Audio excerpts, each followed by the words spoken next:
Se oye bien, ¿no? ¿Qué tal? ¿Cómo estáis aquí en Santa Coloma? ¿Bien? Sí. Ahora cada vez vengo menos, entonces cuando vengo pues me alegro más, porque nos vemos de nuevo con algunos que no solemos vernos y bueno, y el hecho de que ya sabéis que este es mi pueblo, donde yo me crié, en la montaña, como las cabras, pero allí me he criado y algunos de los que estáis aquí vivís en ese territorio, Cesalpina, ¿no? Donde yo dominaba con mi moto y mis amigos también. Bueno, hasta que el Señor nos perdonó.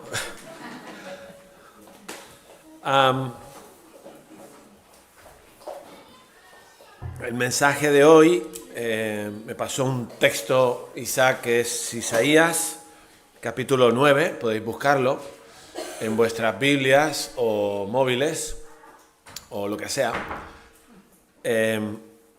O los que lo sepáis de memoria, pues simplemente recordando el texto de memoria. Isaías 9. Fijaos cómo empieza el primer versículo de este texto, ¿vale? Es un texto que se suele comentar en Navidad, en el Adviento, en el tiempo de Adviento, ¿no? Como preparándonos para la Navidad.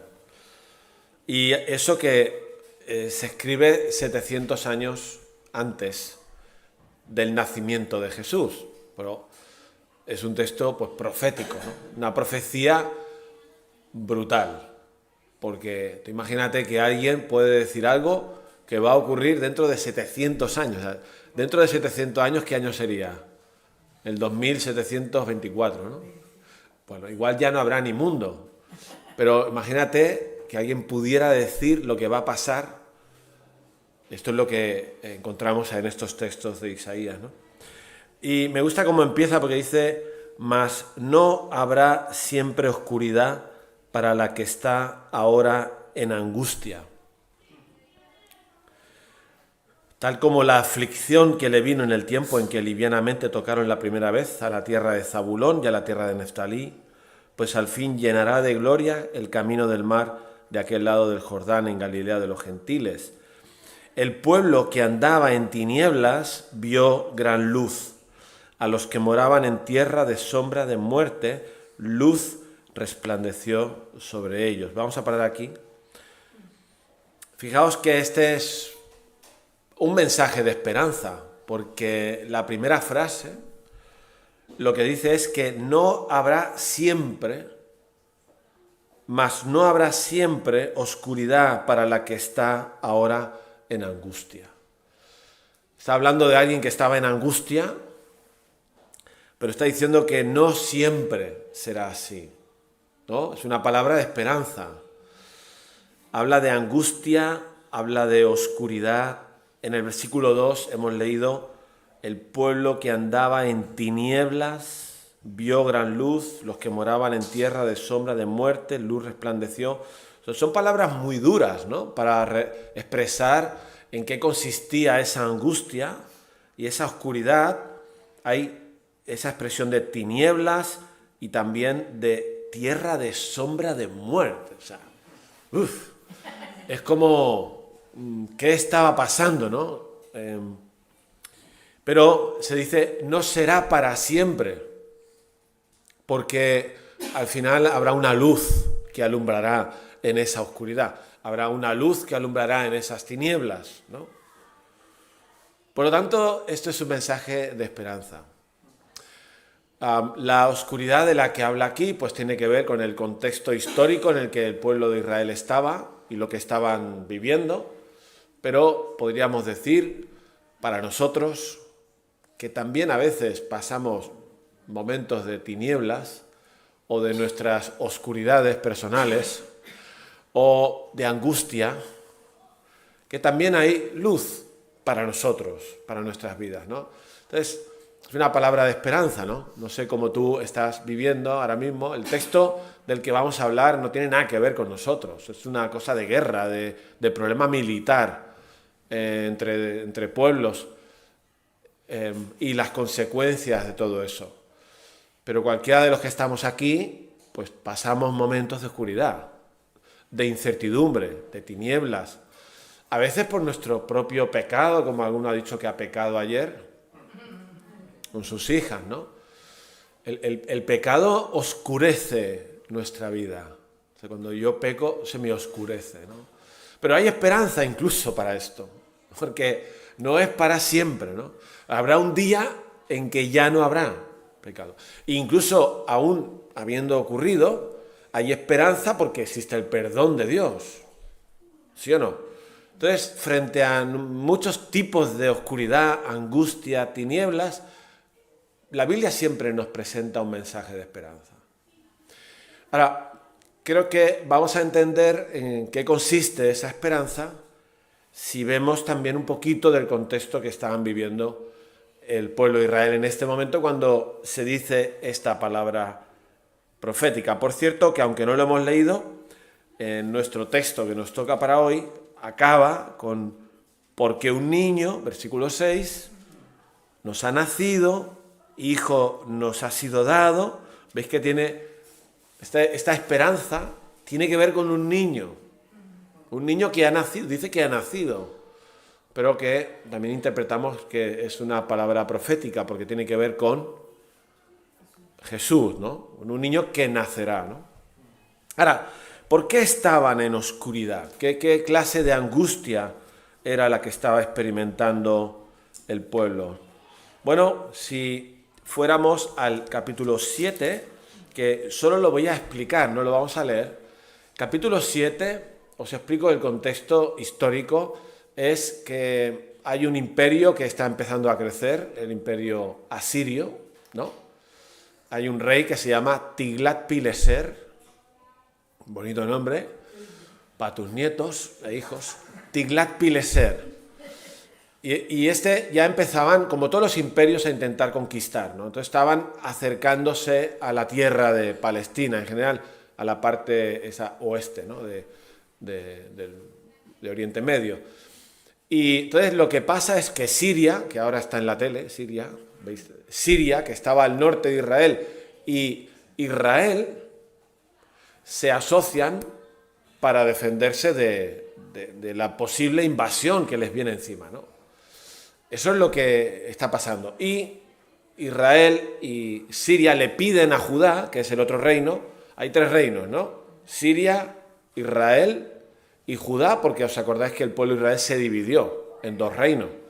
Le piden a Judá que también, al rey Acaz, le piden que se asocie con ellos para defenderse bien, ¿no? De la invasión a Siria. Pero el rey Acaz dice que no. Y entonces el capítulo 7 dice que fueron esos dos reyes del norte a darle una paliza a los del sur. Bueno, ¿no queréis colaborar con nosotros? Pues ahora os vamos a dar, ¿no? Esta es la escena, esta es la historia. Y entonces el Señor envía al profeta Isaías para ver al rey Acaz, para decirle, mira, quédate tranquilo. Esas son las palabras de Isaías en el capítulo 7, ¿vale? Dice, quédate tranquilo porque no va a pasar. Estos dos reyes del norte son dos cabos de tizón que humean. Dice así, como diciendo, ya están perdiendo la fuerza y tal. Y le dice al rey Acaz, quédate tranquilo, ¿no? Qué bien, ¿verdad? Que cuando tenemos un problema viniera un profeta y nos dijera, tranquilo, que esto no va a pasar. Cuántos miedos tenemos, cuántos pensamientos sobre el futuro. Bueno, aquí Acaz tuvo, iba a decir la suerte, pero no es la suerte, tuvo la bendición de que Dios le manda un profeta con un mensaje, palabra de Dios, quédate tranquilo, rey Acaz. Y le advierte, si no crees lo que te digo, si no creyereis, no permaneceréis. Si no crees lo que te digo, no permanecerás. Esto es muy importante, muy importante. Tenía que creer Acaz el mensaje de Isaías. Si no se lo creía, ¿qué pasó con el rey Acaz? ¿Alguien lo sabe? Que no se lo creyó. Y claro, si tú tienes miedo y Dios te dice no lo tengas porque no va a pasar nada, pero tú no lo crees, ¿qué vas a hacer? buscar tu seguridad en otra cosa, ¿no? Esto es así. Si nosotros no creemos lo que Dios dice y no confiamos en Dios, nuestro miedo, nuestra angustia, lo que sea que tenemos, vamos a buscarle un remedio fuera del mensaje que Dios nos ha dado, porque no confiamos en eso. ¿Qué hace Acaz? Se busca una alianza, ¿sabes con quién? Con el rey asirio. O sea, se le va a la olla, porque a veces nos puede ir la olla. Cuando uno tiene miedo, cuando uno está inseguro frente a la vida, cuando uno tiene y no confías en Dios, vas a buscarte otro remedio. En este caso fue fatal el remedio. No siempre nos vamos al otro extremo, pero él se fue al otro extremo. Porque Asiria era un imperio y Tiglat-Pileser un rey pagano completamente. ¿Qué hizo Acaz para salir de su miedo? Pedirle a Tiglat-Pileser que viniera a ayudarle. Y claro, sacó todo el oro y la plata del templo, se lo regaló a ese rey, sacrificó a su hijo, según el segundo libro de Reyes 16, mató a su hijo para ofrecerlo a los dioses de Asiria, según segundo libro de Crónicas 28, mató a varios hijos suyos. O sea, que se le fue la olla, de verdad, porque empezó a creer en los dioses del imperio asirio, a intentar agradar a un rey para que le echara una mano. Hipotecó su vida. Hizo fabricar un altar. Todo eso está explicado en segundo libro de Reyes 16, segundo libro de Crónicas 28. No lo podemos leer por el tiempo, pero hizo fabricar un altar, estaba diciendo, ¿no? Que había visto él, porque él viajó incluso para encontrarse con el rey, y en uno de los templos que el rey tenía, el otro, el rey pagano, vio un altar y llamó por WhatsApp, le dijo al sacerdote Urías que fabricara un altar exactamente igual para ponerlo en el templo de Jerusalén. O sea, ¿os imagináis lo que puede ocurrir cuando uno no confía? Es fuerte. En este caso es un extremo, ¿no? Es meterse en el lado contrario de lo que tienes que hacer. Claro, ¿qué pasa? Pues que evidentemente dice el capítulo 7 que Dios pues se enfada. Pero tiene paciencia y le dice al rey Acaz en otro mensaje de Isaías: mira, como no me crees, pide una señal. A ver si crees. O sea, pídeme una señal. Dios dice a Isaías, al rey Acaz: pídeme una señal de arriba en lo alto, de abajo, y yo haré esa señal como una especie de milagro, o no milagro, una señal.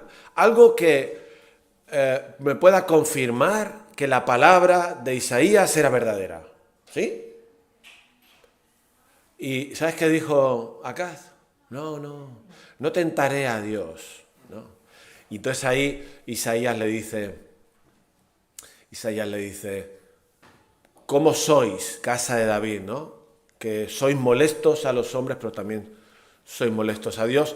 Y Dios dice, por tanto, 7:14, Dios mismo os dará señal, que una virgen concebirá y dará a luz un hijo y pondrá su nombre, Emmanuel, y comerá mantequilla y miel, versículo 15, etcétera, etcétera. ¿Veis la historia en la que estamos? Esta es la historia en la que estamos. Claro, en ese tiempo lo que está ocurriendo es que atacan los del norte, sí que atacan y sí que matan a gente. Claro, porque Acaz no hizo caso. Pero es que lo que ocurre luego es que los asirios atacan por el norte después de unos años y destruyen Israel y Siria. ¿Entiendes? Todo eso es el movimiento geopolítico de la historia en la que estamos hablando, ¿no? Claro. Y entonces, toda esa angustia, por ejemplo, de la que habla el capítulo 9, toda esa oscuridad, tiene que ver con esa tierra del norte que fue luego invadida y que prácticamente desaparecieron. El reino de Israel ya desapareció, ¿no? Luego ya no se supo. Luego al reino de Judá, con los años, sufrieron las mismas consecuencias.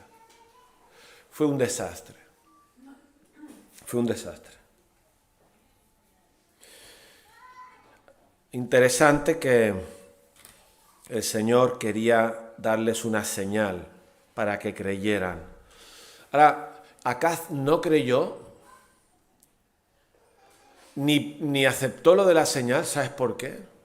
Porque no quería creer. Uno puede no creer, pero hombre, si te ofrecen una señal para que te demuestren algo y poder creer y dices que no la quieres, es que no quieres creer. Eso puede ocurrirnos, no querer creer, ¿no? Entonces, aquí, después, el capítulo 8, en el capítulo 7 se sigue hablando de ese niño, Emanuel, que estaría por allí, por el palacio, Emanuel que comería mantequilla y miel, etcétera, etcétera. Y luego se sigue hablando de cómo el reino del sur, los de Judá, pues van a sufrir las consecuencias de esa desobediencia, ¿no? Por lo que hicieron con los asirios. En el capítulo 8 se le pide a Isaías que coja una tabla y escriba y que explique una profecía contra los del norte, contra el reino de Israel en el norte, porque el reino de Israel en el norte atacó a su hermana Judá.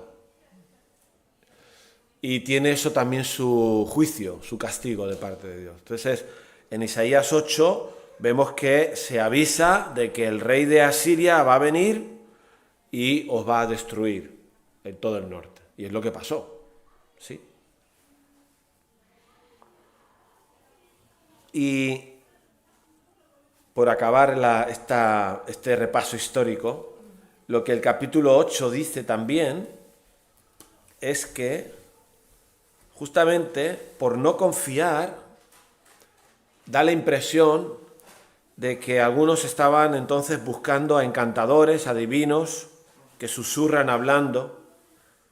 El pueblo consultaba a estos adivinos, ¿no? El horóscopo, las brujas, los que adivinan las estrellas, los astros, porque de alguna manera, si no estamos aferrados a la palabra de Dios, al mensaje de Dios, a Dios mismo, hemos de buscar la seguridad en otra cosa, ¿no? Entonces el capítulo 8, quisiera leerlo, porque hay un contraste entre la actitud de Isaías y la actitud de algunos, ¿no? Dice el versículo 17 del 8, esperaré pues a Jehová, este es Isaías, el cual escondió su rostro de la casa de Jacob, en él confiaré. Esto es Isaías, el profeta, ¿no? Él sí cree, él sí que cree en el mercado, Dios le está hablando, ¿no? Pues él sí que cree. Dice, si os dicen, perdón, me he saltado un versículo, que es muy interesante este versículo, ¿eh? Dice, voy a repetirlo, esperaré pues a Jehová, el cual escondió su rostro de la casa de Jacob, en él confiaré. He aquí que yo, Isaías, y los hijos que me dio Jehová, somos por señales y presagios en Israel, de parte de Jehová de los ejércitos, que mora en el monte de Sión.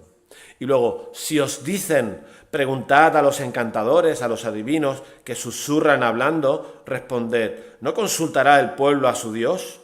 ¿Consultará a los muertos por los vivos? A la ley y el testimonio. Si no dicen conforme a esto, es porque no les ha amanecido, que es una forma de decir, según los comentarios, de que están diciendo tonterías, ¿no? No les ha amanecido, están diciendo tonterías. Y ¿cómo acaba este capítulo 8, versículo 22? Y mirarán a la tierra, he aquí tribulación, tinieblas, oscuridad, angustias, y quedarán sumidos en las tinieblas. Los del norte y los del sur por buscar la ayuda de un rey pagano y hacer todo lo que no tenía que hacer. Y lo que aquí sugiere el capítulo 8 es que otros estaban buscando las respuestas, la confianza en agoreros, brujas, encantadores, adivinos, el horóscopo, etc. Claro, se enfada Isaías y dice, ¿no consultará el pueblo a su Dios? Yo me lo imagino enfadado. ¿No consultará el pueblo a su Dios? ¿Acaso consultará a los muertos por los vivos? A la ley y al testimonio, como diciendo, a la palabra de Dios. Ahí es donde debemos de buscar nuestro refugio, nuestra seguridad. Porque si no, versículo 22, he aquí tribulación y tinieblas, oscuridad y angustia. Mas no habrá siempre oscuridad para la que está ahora en angustia. Pero, ¿veis de dónde viene la historia? ¿Veis de dónde vienen las tinieblas, la oscuridad, la angustia? Viene de no creer la palabra de Dios, viene de no querer creer la palabra de Dios, viene de rechazar el mensaje de Dios, viene de lo que haces cuando no crees en la palabra de Dios, porque entonces te metes en un lío, como se metió el rey Acaz. Viene de consultar a otros que no son Dios, porque eso te somete a las tinieblas de esa oscuridad también. Y eso es lo que estaban viviendo e iban a vivir, porque luego vino el juicio, vino los asirios, se destruyó todo, primero Israel, luego el sur, y ya no hubo más palabra de Dios en 400 años hasta la venida de Jesús. ¿Sí o no? Esto es lo que pasó. Mas no habrá para siempre oscuridad, para la que está ahora en angustia, ¿no? Ahora, fijaos qué importante es esto. Porque, claro, nosotros no tenemos dos reyes que nos vienen a atacar, ni nos da miedo. A nosotros nos da miedo otras cosas, seguramente. Cosas que tienen que ver con nuestra situación en el país, los que venís de fuera, cosas que tienen que ver con el dinero, con la economía, con el trabajo, con una vivienda, con nuestros hijos que nos preocupan, con nuestro pecado que tenemos. Vivimos continuamente enfrentando situaciones. Pero, claro, la Biblia dice que hay un mensaje de Dios para ti, siempre, que trae esperanza. Pero si tú no lo crees, te alejas de la luz. Y aunque no sea como el rey Acaz, nos vamos hacia la oscuridad. Mira, César, que ha pecado ayer, si yo fuera él, que seguramente él es como yo, hoy porque ha pedido perdón aquí, ¿lo has perdonado, Carolina? ¿Sí? ¿Tú lo aceptas, el perdón? ¿Estás tranquilo? ¿Te has quedado en paz?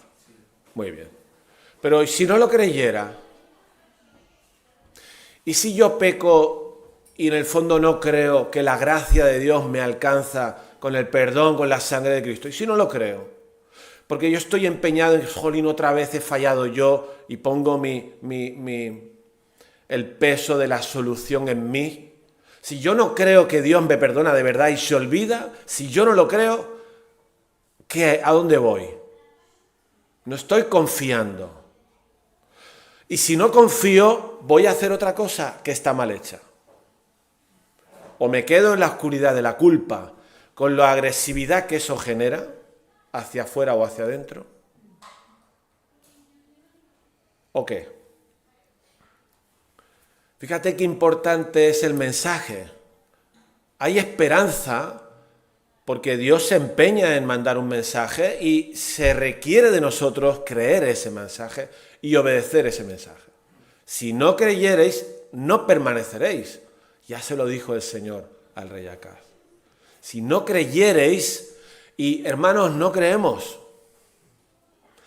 ¿Cuántos de nosotros frente a ese tipo de problemas que he mencionado antes, no acabamos de confiar que Dios tiene el control de eso, que Él va a hacer lo que tiene que hacer a su tiempo y queremos adelantar nosotros los tiempos, controlar nosotros las situaciones? ¿Sabes por qué ese control? quiero controlar la vida de mis hijos, quiero yo hacer todo, porque no acabo de creer lo que Dios me dice. Entonces eso no es estar en la luz. ¿Me entiendes lo que quiero decir? ¿Se entiende lo que quiero decir?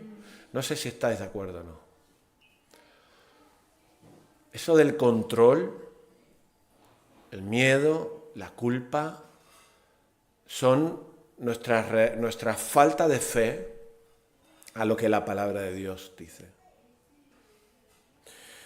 Qué interesante que, igualmente, a pesar del desastre, esto fue un desastre, esto fue el desastre del proyecto de Dios en el Antiguo Testamento, porque así acaba la historia de Israel. Israel dejó de ser pues la solución que Dios encontró, ¿no?, con Abraham. O sea, 400 desaparecen como nación, 400 años sin palabra hasta que viene Cristo, ¿no? Es un desastre no creer lo que Dios dice, un desastre, y no obedecer. Ahora, me gustaría deciros una cosa que es muy interesante, que igual me alargo, ¿eh? Pero bueno, ahí pone que son las 4, pero yo creo que no, ¿no? O sea, lleváis rato aquí, entonces. Lleváis rato aguantando el sermón. Bueno. ¿Qué hizo Acaz con sus hijos? Hay que ser burro o estar en la oscuridad total para sacrificar a un hijo para agradar a un dios pagano, ¿sí o no? Esto es lo que hacían los pueblos de alrededor de Israel. Se han encontrado a principios de siglo en las montañas sarcófagos pequeñitos de los niños que eran sacrificados a los dioses. Qué interesante que Dios, capítulo 7, le dice a Isaías: vete a ver al rey Acaz con tu hijo, Sear-Jasub. ¿Sí? ¿Qué pintaba el hijo? Sí, era palabra de Isaías al rey Acaz. Esto no ocurre normalmente. El profeta va y habla. Pero el Señor le dice: vete con tu hijo, Sear-Jasub, que quiere decir un remanente volverá. Un hijo cuyo nombre es un mensaje. Tiene mensaje, ¿no? Versículo 14 dice que la Virgen concebirá y dará a luz un hijo que se llamará ¿cómo? Emanuel, que tiene un significado, que es, según Mateo 1, Dios con nosotros. O sea, otro niño que tiene un nombre que tiene mensaje. Capítulo 8, versículo 1, dice que le vas a tener un hijo, y dice Isaías: me llegué a la profetisa y concibió y tuvo un hijo que le llamó Maher Salal Asbaz, que traducido es, que significa que la presa se apresura, la destrucción viene ya, ¿sí? En referencia a la entrada de los asirios por el norte, ¿no? Por la tierra de Zabulón, la tierra de Neftalí. 3 hijos con nombre, pero toda esta historia ocurre ahí, ocurre en esos años, son unos años en que van naciendo niños que les ponen un nombre y hay un mensaje con los niños, ¿no? Un mensaje tiene que ver también con esperanza. A pesar de lo que va a venir y que ahora va a explicar Isaías, hay un remanente que volverá. Hay algunos que volverán del pueblo de Dios. Se va a conservar la espiritualidad en algunos.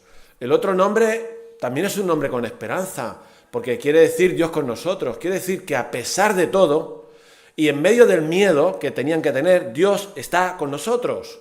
Emanuel significa Dios está con nosotros. Entonces el mensaje de esperanza por un niño, es un niño que estaba allí y que le han puesto un nombre que significa Dios está con nosotros, y esa es la señal. Dios dice: yo te voy a dar una señal para que creas.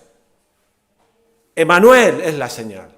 Dios con nosotros es la señal. O sea, si el mensaje no te sirve, Dios con nosotros te tiene que servir. Y sabéis que eso tiene un cumplimiento futuro también, porque al niño Jesús le pusieron ¿qué?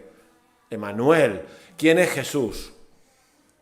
Es Dios con nosotros, ¿no? Jesús en Navidad es la señal, ya no hay más señales que pueden haber, para que la gente crea en Dios de verdad. Si no crees por el mensaje del profeta, de la palabra, al menos crees porque Dios ha venido. Dios se ha hecho carne, se ha hecho hombre. Dios con nosotros. Es la señal definitiva. El nombre de un niño, y el otro nombre del otro hijo, que no sé quién le pone un nombre así a un hijo, pero se lo dijo Dios. Le dijo, me llegué a la profetisa, la cual concibió y dio a luz un hijo, y me dijo Jehová, ponle por nombre Maher Shalal Asbaz.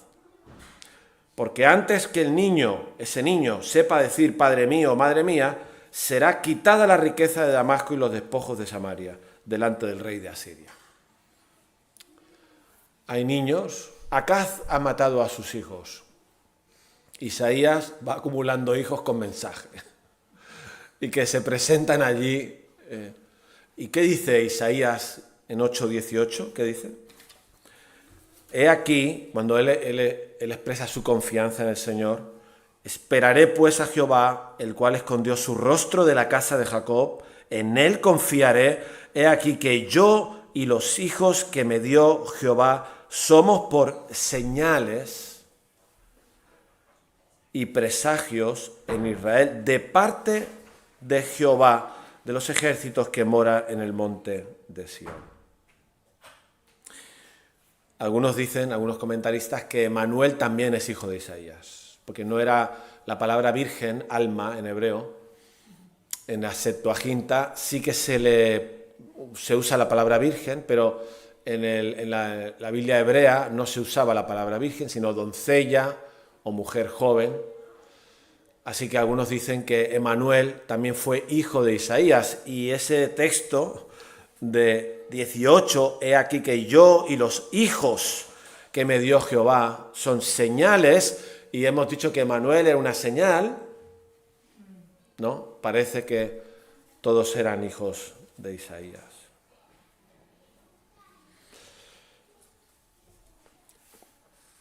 ¿Y por qué me entretengo con los niños? Porque toda la esperanza, cuando aquí habla de no habrá siempre oscuridad para la que está ahora en angustia, el pueblo que andaba en tinieblas vio gran luz, a los que moraban en tierra de sombra de muerte, luz resplandeció sobre ellos, tiene que ver con un niño. O sea que sigue el relato coherente con lo que... ¿Qué pasa? Que dice, porque un niño nos ha nacido, versículo 6 del 9, hijo nos ha sido dado, y el principado sobre su hombro, y se llamará su nombre, también tiene un nombre, ese niño, y es muy importante el nombre. Admirable consejero, Dios fuerte, Padre eterno, príncipe de paz. Dice que lo dilatado de su imperio y la paz no tendrán límite sobre el trono de David y sobre su reino, disponiéndolo y confirmándolo en juicio y justicia desde ahora y para siempre. El celo de Jehová de los ejércitos hará esto. Me he saltado unos versículos que hablan de cómo esa luz en esa tierra de Zabulón y Neftalí iba a reflejarse, que iba a producir. Y ahí habla de que va a multiplicarse la gente, que va a aumentar la alegría, etcétera, etcétera, por el poder de Dios, ¿no? Porque un niño nos es nacido. Claro, ¿de qué niño está hablando? Algunos dicen que del rey Ezequías. El rey Ezequías, ¿sabéis quién fue? El hijo de Acaz. Acaz, que era muy malo, tuvo un hijo muy bueno, que era Ezequías, pero que acabó mal. Ezequías puso orden en muchas cosas, pero murió. Y murió de mala manera, y no es que murió de mala manera, sino que en los últimos tiempos tuvo también mala conducta. Y después de Ezequías vino otro, y al final el pueblo igualmente. Por lo tanto, no da la impresión. Algunos dicen que esa luz en Zabulón y Neftalí tiene que ver con el regreso de de los judíos de Babilonia, que volvieron a su tierra. Pero claro, eso duró lo que duró muy poco. Y parece como que aquí no está hablando de una situación así, parece una situación realmente muy buena la que se describe, ¿no? Fijaos, ya estoy acabando, sé que me he alargado un poquito. Mateo 1, mirad lo que dice. Algunos lo sabéis, pero para los que no lo sabéis, cuando el Señor, Mateo 4, cuando Jesús fue bautizado y ya se va para Galilea, él fue bautizado en el río Jordán, se va para Galilea al norte, a la tierra de Zabulón y de Neftalí, dice Mateo, ¿no? Versículo 12, Mateo 4, 12, cuando Jesús oyó, después de ser bautizado y de estar en el desierto, cuando Jesús oyó que Juan estaba preso, volvió a Galilea, dejando Nazaret, fue y habitó en Capernaum, ciudad marítima, en la región de Zabulón y Neftalí. ¿Os suena esto? Que lo hemos leído en Isaías 9. Para que se cumpliera lo que dijo el profeta Isaías: tierra de Zabulón y tierra de Neftalí, camino del mar, al otro lado del Jordán, Galilea de los gentiles, el pueblo que habitaba en tinieblas vio gran luz, y a los que habitaban en región de sombra de muerte, luz les resplandeció. Desde entonces comenzó Jesús a predicar y a decir: arrepentíos porque el reino de los cielos se ha acercado. Entonces Mateo lo que está diciendo es que esta luz de la que habla Isaías capítulo 9, versículo 1, apunta ¿a quién? Está claro, ¿no? Entonces, conclusión. Después de toda esta historia, yo me he cansado, de explicarlo. Pues ya tengo 60 años. Bueno, había esperanza. El mensaje de Isaías es: no habrá siempre oscuridad para la que está en angustia. No será siempre así. Porque al final alumbrará. El pueblo que andaba en tinieblas vio gran luz. Los que moraban en tierra de sombra de muerte, luz resplandeció sobre ellos. Cuando Cristo empezó su ministerio en el lugar más incrédulo, más a oscuras de la nación de Israel en el siglo I, el norte. Ahí la luz resplandeció sobre ellos. Es la continua paciencia, misericordia de Dios que, aunque le giró el rostro a Jacob, como hemos leído, no se queda tranquilo. Su amor por su pueblo, por la humanidad, le lleva a hacerse hombre, Emmanuel, y alumbrar en medio de la oscuridad. ¿Por qué hay esperanza? Hemos de decirlo muy fuerte: solo por Jesús, ¿no? Ya sé que aquí muchos lo diríais, ¿no? Pues decirlo más fuerte. ¿Por qué hay esperanza? ¿Por qué la Navidad es un motivo de alegría? No es por la comida, que nos gusta la comida. No debería ser más importante la comida, ni los regalos, ni mis placeres en Navidad. Si algo ha de caracterizar a un cristiano es que en Navidad es muy consciente de la oscuridad que hay en este mundo y de la luz que vino en Cristo. Y que si en mi vida, yo no sé cómo estás tú espiritualmente, pero si tu vida, tus miedos, tus egoísmos, tus pecados, tus cosas, no te hacen creer el mensaje de la Biblia y acercarte a la persona que trae esperanza, que es Cristo, estás en la oscuridad y estás haciendo otras cosas que no resuelven ningún problema, te alejan de la solución. La esperanza tiene que ver con esa luz que dice Mateo que era Cristo cuando empezó a predicar.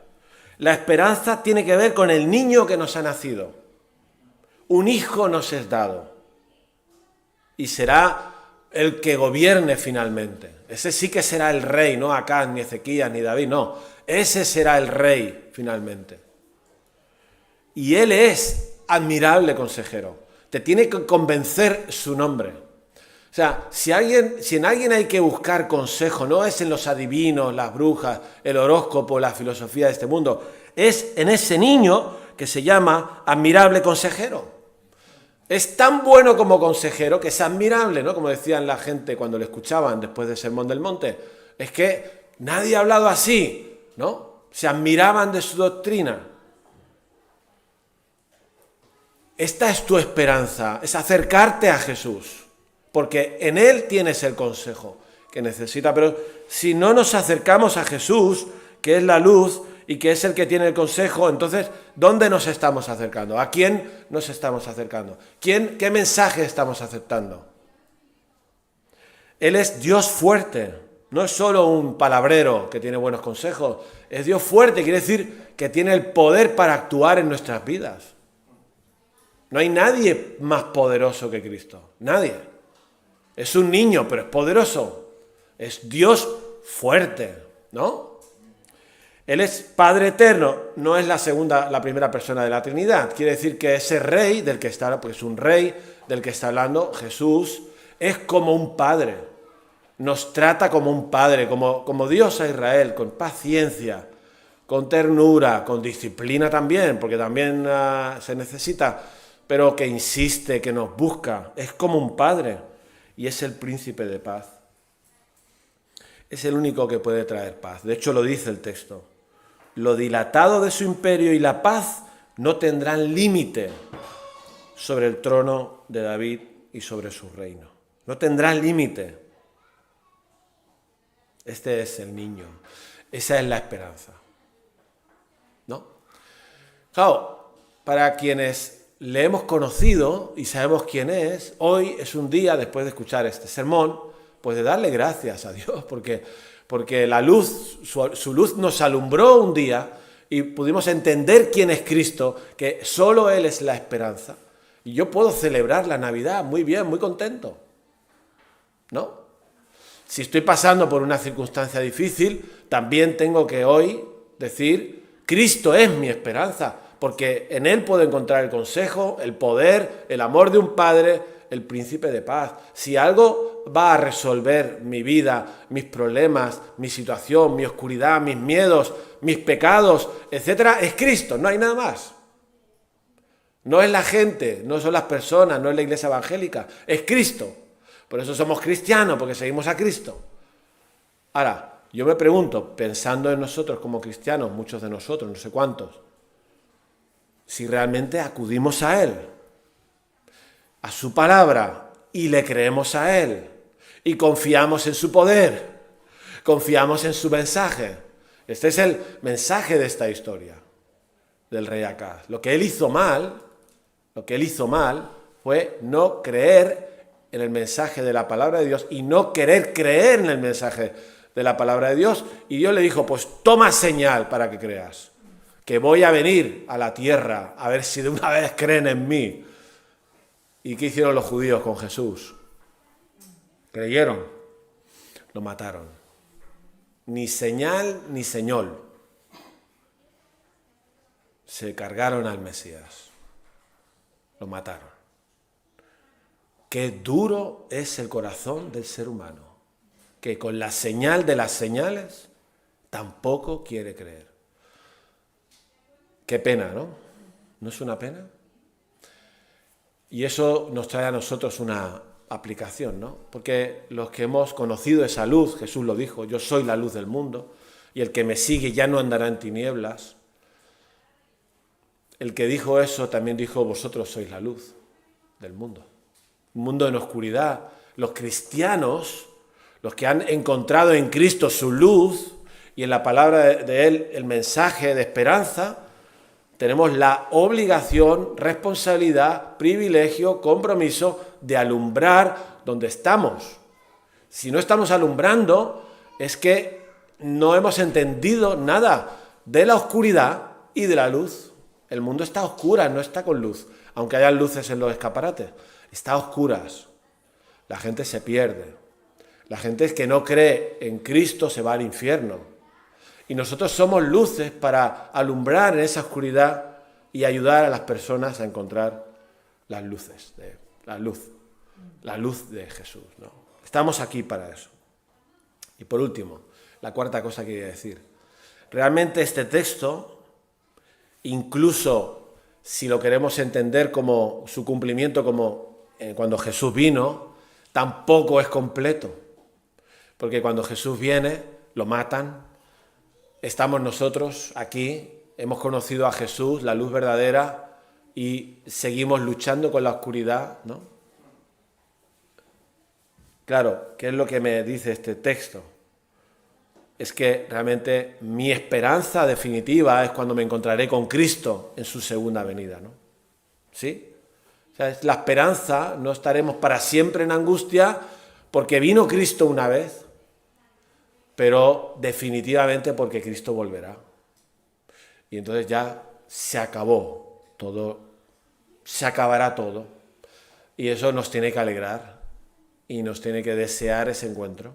Nos tiene que hacer desear ese encuentro, esperar que venga, desear que venga, pedir que venga, porque entendemos que solo en Cristo hay esperanza completa para nuestras vidas y para la humanidad, ¿no? Así que nada, espero que esto nos haga bien a nosotros y le haga bien al mundo por el testimonio que podamos compartir. Amén.